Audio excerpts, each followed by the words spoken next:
Good morning, August 29th. Aim for perfection. Aim for perfection. Listen to my appeal. Be of one mind. Live in peace. 2 Corinthians chapter 13, verse 11.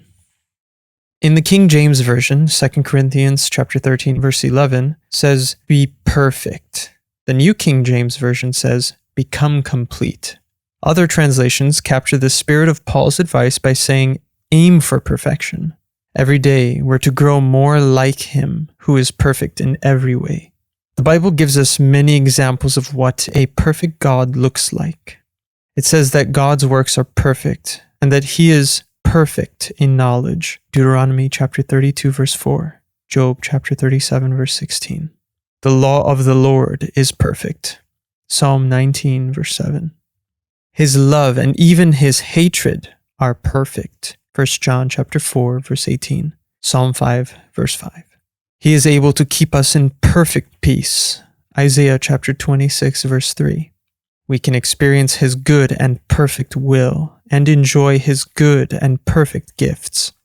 Romans chapter 12, verse 2. James chapter 1, verse 17. Sinless perfection may not be possible in this life, but the psalmist testifies, "The Lord will perfect that which concerns me." Psalm 138, verse 8. We can aim at perfection. Without Christ, our efforts in trying to achieve perfection are wasted. But in Christ, he who has begun a good work in us will carry it on to completion. Philippians chapter 1, verse 6. Although it is true that we will never achieve a sinless perfection until we reach heaven, this should never keep us from striving and saying with Fanny Crosby, "Take the world, but give me Jesus." Kenneth W. Osbeck.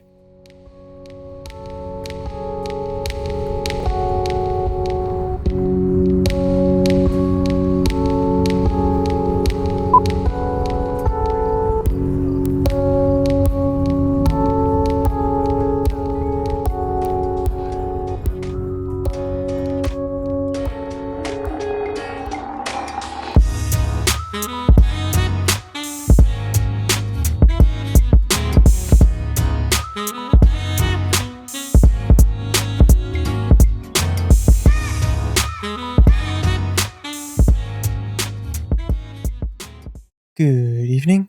The Titus-Ministry. But God, who comforts the downcast, comforted us by the coming of Titus, and not only by his coming, but also by the comfort you had given him. 2 Corinthians chapter 7, verses 6 and 7. The world is teeming with people who are downcast, and things are made worse by the prophets of doom who delight in forecasting disasters. When people are at their lowest, they need someone who can encourage them. Whether you are aware of the cause of the person's depression or not, you will be able to find something positive and encouraging to say if you really want to comfort them. A true follower of Jesus Christ will always try to be a stabilizing factor in a difficult situation. Even though others are prophets of doom, you can bring confidence and encouragement into the lives of those who are insecure and fearful.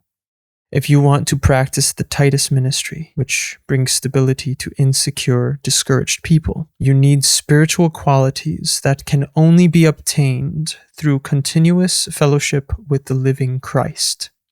Then not only will your life be enriched, but you will also bring comfort and blessings into the lives of others.